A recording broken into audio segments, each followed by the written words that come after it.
Risk reward தெரிஞ்சு செஞ்சால் மட்டும்தான் பலன். அது இல்லாமல் நீங்கள் செய்கிறது எல்லாமே அது மேனிப்புலேஷன் மாதிரி தான் சொல்லுவாங்க. சில டயத்தில் அது கேம்பிளிங்னு ஆடுது. நம்ம லாஸ் ஆனதை மீட் அவுட் பண்ணுறோம். கூடுமானவர்களையும் மார்க்கெட்டில் இந்த அக்யூமுலேஷன் பண்ணுறதையே ரொம்ப அவாய்ட் பண்ணணும். அதுக்கு பதிலாக ஸ்டாப் லாஸை வச்சுக்கணும். ஸ்டாப் லாஸை எங்கே சார் வைக்கிறது? அப்போ தான் சொல்லியிருக்கோம், இந்த பிவட்டுக்கு மேலே இருந்தால் that is by R1 R2 R3ன்னு அந்த ஃபிபோனசி கால்குலேஷன் படி மேலே போகலாம். இந்த பிவட்டுக்கு கீழே வந்துடுறதுனாலே அந்த ஸ்டாக்கு வீக்கு.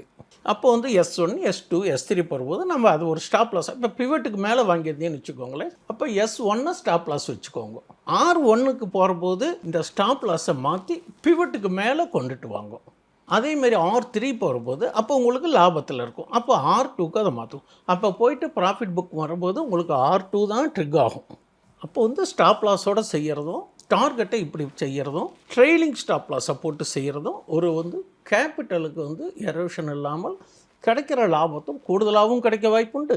அந்த ஸ்டாப் லாஸை இப்படி தான் போடணும். நம்ம இஷ்டத்துக்கு 100 ரூபாய்க்கு வாங்கிட்டு 95 ரூபான்லாம் போடக்கூடாது. அந்த எஸ் பர் கால்குலேஷன் இது மாதிரி இருக்குது.